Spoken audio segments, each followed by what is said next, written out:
उत्पन्ना एकादशी किसे कहते हैं? उत्पन्ना एकादशी, क्यों यह एकादशी मनानी चाहिए और क्या इसके होते हैं फायदे, आज हम इस वीडियो में आपको यही बताने वाले हैं। दर्शक मित्रों, एक बात याद रखिएगा कि कभी भी हमारे हिंदू शास्त्र में यानी हमारे सनातन शास्त्रों में जो कुछ भी व्रत त्योहार या कोई भी कथाएं हैं, उनके पीछे कोई न कोई वैज्ञानिक तथ्य रहा हुआ है। हमें अपने वैज्ञानिकता को नहीं भूलना है।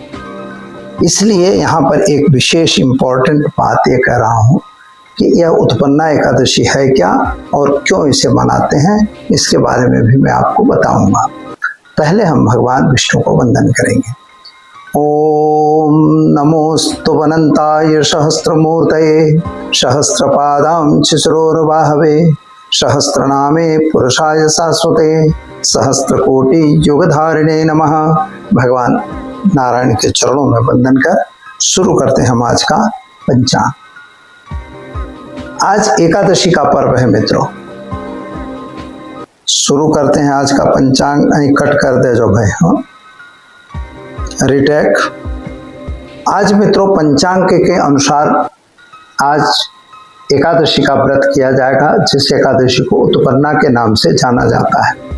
यानी मृगशीर्ष नक्षत्र के कृष्ण पक्ष की जो प्रतिपदा जो एकादशी तिथि होती है, उस तिथि को उत्पन्ना एकादशी के नाम से जाना जाता है। यह तिथि इस वर्ष 15 तारीख को यानी 15/11 यानी 15 नवंबर 2025 को होने वाली है, यानी शनिवार के दिन मनाई जाएगी। शनिवार के दिन मनाने के कारण सबसे बड़ा इसमें तो शनि महाराज भी प्रसन्न होंगे और साथ में आपको भगवान विष्णु को प्रसन्न करना होता है। एकादशी के पर्व में विष्णु भगवान की महिमा पर अपार है, क्योंकि हर तिथियों की तरह से भगवान विष्णु को एकादशी तिथि का अधिपति माना गया है। यहाँ दूसरी बात यह होती है क्योंकि एकादशी जो है वो भगवान विष्णु के शरीर से निकली हुई है। अब इसको लोग ये समझते हैं भगवान विष्णु के शरीर से निकली है, ऐसा नहीं है। जो विश्व रूप भगवान का है उसी में एकादशी का भी एक स्थान है। और एकादशी भगवान विष्णु के शरीर से मुरु नाम के एक दैत्य को वध करने के लिए भगवान ने एकादशी का प्रयोग किया था। तो एकादशी देवी जो वो निकली, उसी ने मुरु नाम के दैत्य का वध किया था। आज अब इम्पोर्टेंट चीज क्या रहेगी मित्रों कि आज जो कृष्ण पक्ष की जो एकादशी तिथि है रात्रि में 2:39 तक है। और आज रात्रि से ही ओस प्रारंभ हो गई है। वो भी प्रारंभ कब हुई है? तो वह रात्रि में 12:51 के बाद, यानी पूर्ण रूप से आज जो है एकादशी तिथि है। शैवियों के लिए भी और वैष्णवों के लिए भी आज ही एकादशी करना होगा। इस एकादशी का व्रत इसलिए किया जाता है कि हमारे 10 द्वारे पूरे दे हैं। हमारे शरीर में 10 द्वार हैं। 10 द्वारों पर कंट्रोल करना, टोटल 11 इंद्रियों की बात भगवान जो कृष्ण भगवान करते हैं।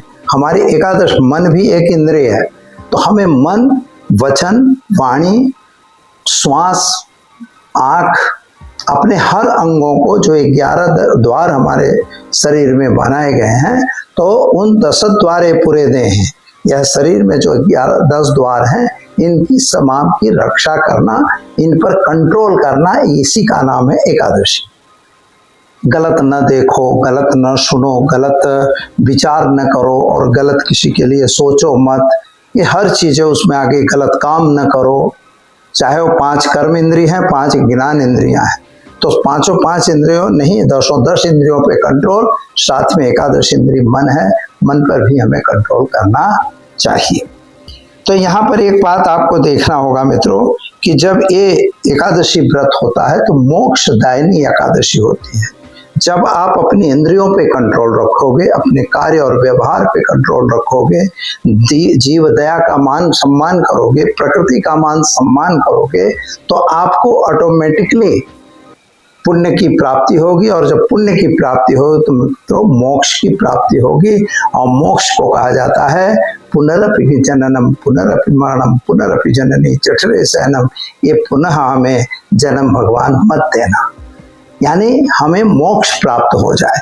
यह मोक्ष की प्राप्ति के लिए एकादशी ये सर्वश्रेष्ठ उपाय है। और एकादशी का मतलब ही हुआ हमें एकादश इंद्रियों पर कंट्रोल करना। जो है योग शास्त्र में भी यही चीज बात की गई है, धर्म शास्त्र में भी इसी की बात है। सबके कहने के अंतर हैं, कहने की प्रक्रियाएं अलग अलग हैं।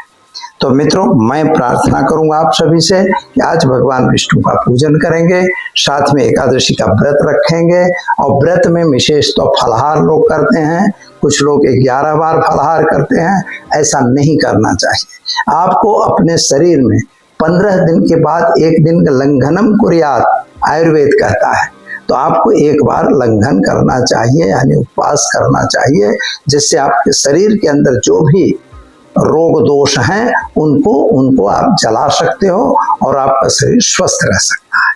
जिसके पीछे दूसरी भी मतलब कहानी है जो सत्य है, जो वैज्ञानिकता है इसकी। इसलिए हमें एकादशी व्रत करना चाहिए। सभी लोग एकादशी का व्रत कीजिए और भगवान विष्णु का अर्चन करिए, तुलसी दल वगैरह अर्पण करिए, विष्णु मंदिर में आ जाके भगवान को घी है, प्रसाद है, कुछ भी आप फल है, फूल है, वहां जरूर अर्पित करिए और अपने जीवन का आनंद उठाइए। तो दर्शक मित्रों, दीजिए मुझे इजाजत। वीडियो कैसा लगा? अगर अच्छा लगा तो लाइक शेयर कमेंट जरूर करना। पहली बार जुड़ रहे हो तो सब्सक्राइब करके बेल आइकॉन बटन जरूर दबाइए। दीजिए मुझे इजाजत। जय Shri Krishna, Radhe Radhe. Thanks for watching UP News. Like and comment, and don't forget to subscribe for latest updates.